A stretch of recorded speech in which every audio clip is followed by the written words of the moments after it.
제가 보수교육을 할 땐, 재미를 섞어서 해요. 그래야 사람들이 집중을 할 수 있어서. 그런데 이 과정은, 재미를 전혀 섞지 않고, 진짜 내용 중심으로 가려고 하거든요. 그래서, 보수교육 할 때는 아주 이렇게, 보통 소위 열정적으로 뭐 이렇게 얘기를 하는데, 여기서는 그냥 차분하게 말씀을 드릴 거고요. 실제 내용 전달만 중심으로 하려고 해요. 그래서 이 과정을 만들었고, 이 과정은 복지관 사회사업과 위에서 만든 과정이고요. 사회사업 실천과 관련해서 실천하려면 제 생각에는 여러 단계들이 있는데, 그 단계 중에 첫 번째는 뭘 해야 된다고 생각하느냐면 실천 기반을 갖추면 좋겠다라고 생각을 해요. 그래서 오늘 이제 8회 동안 말씀드리는 건 제가 보통은 큰 그림만 말씀드리고 그 다음에 실제로 구체적으로 이렇게 하셔라라는 잘 말씀을 안 드렸거든요. 보수교육 때는 거의 말씀 안 드렸었고, 그렇게 구체적으로 말씀드리면은 사람들의 생각을 제한하게 될까봐 그렇게 거의 안 말씀드렸는데,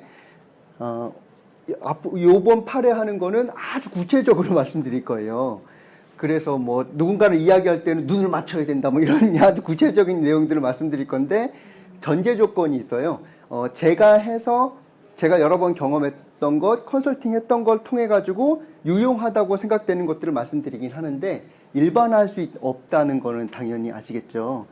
그런데 구체적으로 말씀드려야 실제로 실행하실 때는 도움이 되실 거라고 생각해서, 만사형통으로 다 통용하는 건 아니지만 그래도 어느 정도 제 경험상으로는, 이론상으로는 그래도 적용이 가능한 것들이다라고 정도로만 보시면 좋겠고요.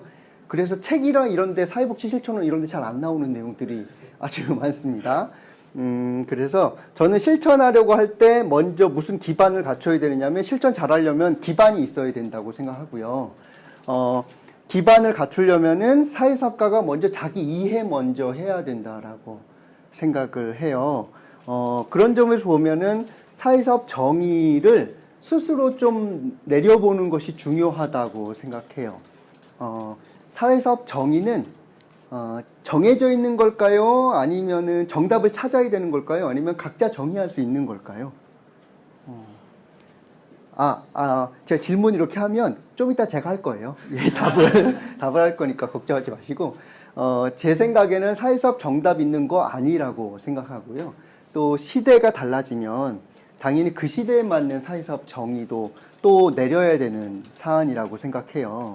그렇게 보면 사회사업 정의는 교수만 내릴 수 있는 것인가, 아니면 각자 내릴 수 있는 것인가 라고 생각할 때, 저는 각자 내릴 수 있어야 되고, 교수나 유명인의 이야기를 참고해서 참고는 할 수 있으나 실천할 때에는 내가 정의를 내려야 된다고 생각하고, 내가 동의한 정의를 내려야 된다고 생각해요. 하물며 그게 교수님의 생각과 동일하다, 정의가 동일하다 하더라도 내가 최소한 동의한 정의가 있어야 되고, 그래야 실천하실 때 힘이 발휘된다고 생각해요. 그런 점에서 보면 저는 학교 교육에 조금 아쉬움이 있어요. 학교에서 사회사업 정의나 사회복지 정의를 내리라고 할 때 대부분 가르쳐 주신 다음에 각자의 정의를 만들도록 돕는 게 아니라, 교과서에 나온 거나 그 교수님이 원하시는 정답, 정의를 맞추는 걸 많이 하셨거든요. 그래서 보통 사회복지 개론 시험 보실 때 사회복지 정의를 쓰시오 뭐 이런 시험 문제가 기말고사나 중간고사에 나왔다? 그러면은 내 정의를 쓰는 게 아니라 정답이라고 생각되는, 즉 교수님이 원하시는 정답을 내가 얘다 써줄게, 그러면 이렇게 써주시는 방식으로 하시게 되거든요. 근데 그럼 어떤 일이 벌어지느냐 하면, 시험을 위해서 외웠던 정의이기 때문에 시험이 끝나면 정의를 모르세요. 그러면 어떻게 되느냐면, 현장에 나와도 내가 실천하는 사회복지, 사회사업에 대한 정의를 정하기가 쉽지가 않아지는 거죠. 그러면 나도 확신이 없는데 거기에 목숨 걸면서 실천하기는 더 어려워지는 상황이 되는 겁니다. 그래서 저는 이런 전제를 갖고 있어요. 사회사업이라고 하는 건 욕구에서 필요를 찾는 거다. 욕구를 듣고 그 다음에 필요를 찾는 것이지, 욕구를 들었다고 해서 그거 무조건 충족시키려드리는 게 아니다라고 생각하는 편이고요. 이것도 나중에 다 다룰 겁니다. 오늘은 사회사업 단계를 하는 거라서 단계별로 하다 보면 이게 다 나올 거예요. 그래서 욕구에서 필요를 찾는 거고 관계를 살리는 게 사회사업이다. 그런데 관계를 살린다라고 했을 때는 관계를 살피고 알아야 되잖아요.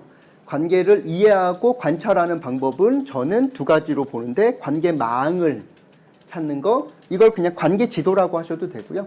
관계망, 관계지도를 찾는 거, 또 하나는 인과지도, 이 두 가지를 찾는 거. 그것으로서 관계를 살리는 그 현황을 파악하고 살리는 방식으로 가는 거고요. 그 다음에 강점을 살려서 하는 방식인 거예요. 근데 여기서 강점화라고 써놓은 거는 강점인데 강점으로 찾는 거는 누구나 할 수 있는 일이지만 강점이 아닌 것처럼 보이는 것도 강점화할 수 있으면 좋겠다라고 하는 차원에서 강점화라고 적어놓은 거고요.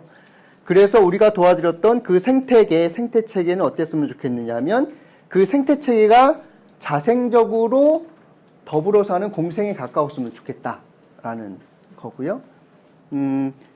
이 생태체계가 자생적이든 생태체계의 구성원인 당사자 체계, 클라이언트 체계도 자생적, 근데 사람을 자생적이라 그러면 좀 어색해서 자주적이었으면 좋겠다라고 하는 쪽으로 하는 거고, 그런데 그렇게 하려면 사안과 모습은 보통에 가까웠으면 좋겠다라고 하는 겁니다. 사안을 다룰 때에도 보통에 가까웠으면 좋겠고, 그렇게 해가지고 공생하는 모습, 자주 하는 모습이 보통에 가까웠으면 좋겠다라고 생각하는 겁니다.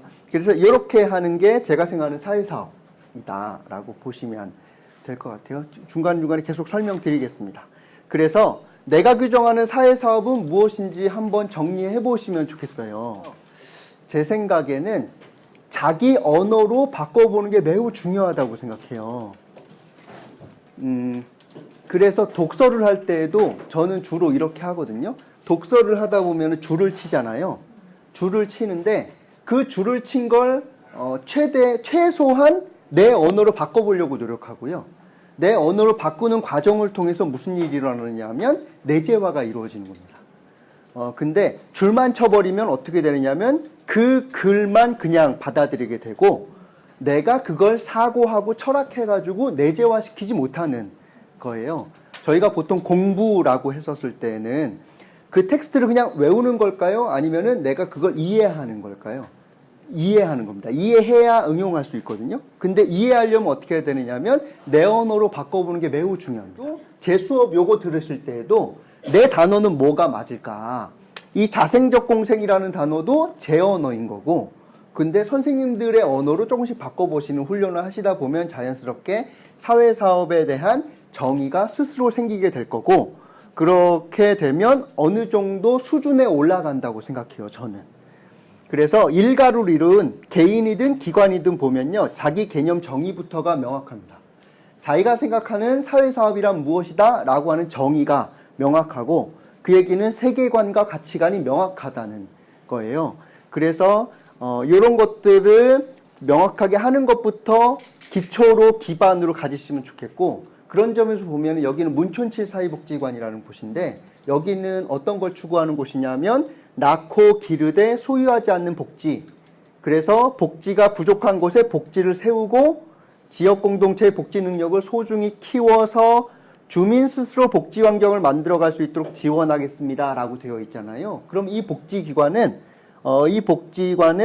누가 복지 능력을 주체가 되느냐 하면 주민이 스스로 복지 환경을 만들어가는 거니까 복지의 주체는 누구라고 생각한 거냐면 주민이다라고 자기네 정체성을 세운 거예요.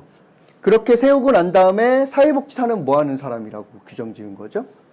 지원하는 사람이다라고 규정 지은 겁니다.